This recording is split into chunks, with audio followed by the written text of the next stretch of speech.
All right, let's dive into the book of First Timothy. We're going to look at it as more than just an old letter. You'll see it's really a super personal and practical guide, almost like a mentor's instruction manual for a young leader who's been thrown into a really messy situation. This is going to be good. I mean, have you ever been there? You know that feeling, right? When you're dropped into a situation that feels way too big and everyone's looking at you to fix it. Well, that is exactly where the guy this letter was written to finds himself. So let's meet Timothy. He's not some super apostle with decades of experience. He's a young guy, maybe even a little shy. And what's his job? Oh, just to go to Ephesus, this huge, influential, chaotic city, and get the church there back on track. Yeah, no pressure at all. But here's the good news. Timothy wasn't just left on his own. He had a mentor. And this letter we're talking about, it's that mentor's urgent message sent right when he needed it most. And who's the mentor? None other than the Apostle Paul. Paul had known Timothy for years, even called him his son in the faith.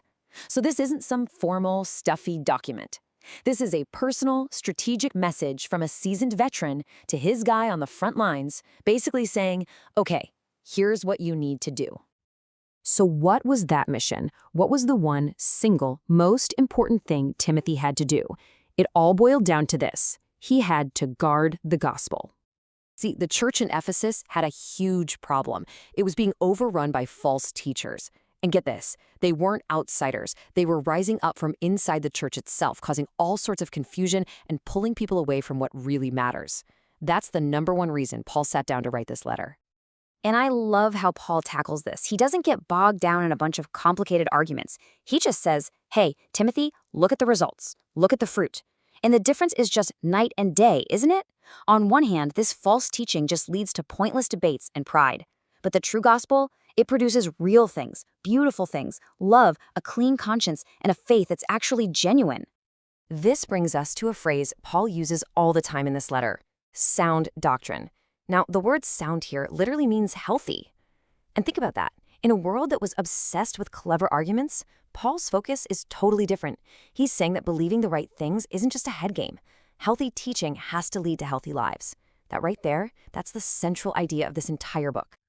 Okay, so to really get this letter, let's zoom out for a second.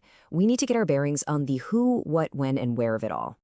Now, we already said the author is Paul, but we can't just gloss over that. We have to remember who Paul was, a guy who used to despise the church, who actively tried to destroy it. His own story of radical change is what gives him the authority to speak. He knows, from his own life, the power of the gospel he's asking Timothy to defend. So when did all this happen? Well, the book of Acts ends with Paul under house arrest in Rome. The cool thing is he actually gets released around AD 62.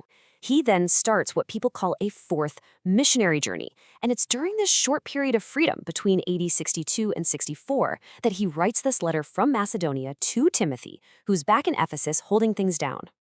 All right, with this scene set, let's actually crack open the letter itself. What does Paul really say? What are the big ideas holding it all together?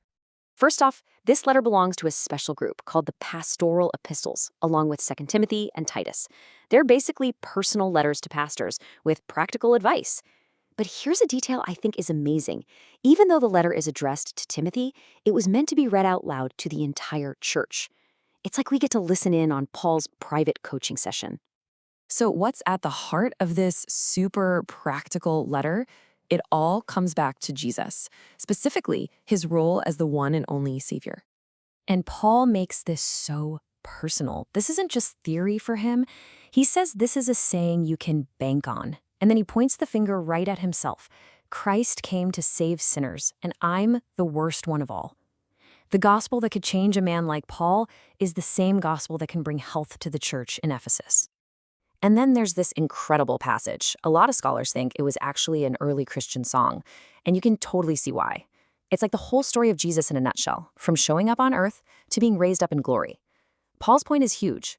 A healthy church isn't built on a rulebook. It's built on this massive cosmic story of Jesus. And you know, this whole idea of God caring about the health and order of his people isn't new. It's woven through the entire Bible. From the Old Testament to the New, God has always been about the well-being of his family. Okay, so with all of that background, how can you actually sit down and read this book for yourself? Let's finish up with a simple roadmap to help you see how it's put together and what it means for us. the book flows in a really logical way. Think of it like this. Paul starts in chapter 1 with a tight focus on the main mission: deal with the bad teaching. Then, in chapters 2 and 3, he pulls the lens back to look at the whole church: worship, leadership, all that. And finally, from chapter 4 on, he zooms right back in on Timothy himself, giving him personal advice and encouragement. So what's the game plan it all adds up to? It's really a blueprint for a healthy church that's just as true today. First, protect the gospel like it's the most valuable thing you have. Second, choose leaders for their character, not just their talent. Third, treat everyone in the church like their family. And fourth, chase after a godly life, not after money. So here it is, the bottom line. For Paul, the gospel was never, ever just a list of ideas to agree with. It is a real power that changes people from the inside out and totally transforms how we live together. What you believe shapes how you behave. Healthy teaching creates a healthy community. It's that direct. This letter was Paul's specific charge to Timothy for a specific time and place. And that kind of leaves us with a question to wrestle with, doesn't it? In your life, in your family, your job, your community, what's the charge that you're meant to carry today?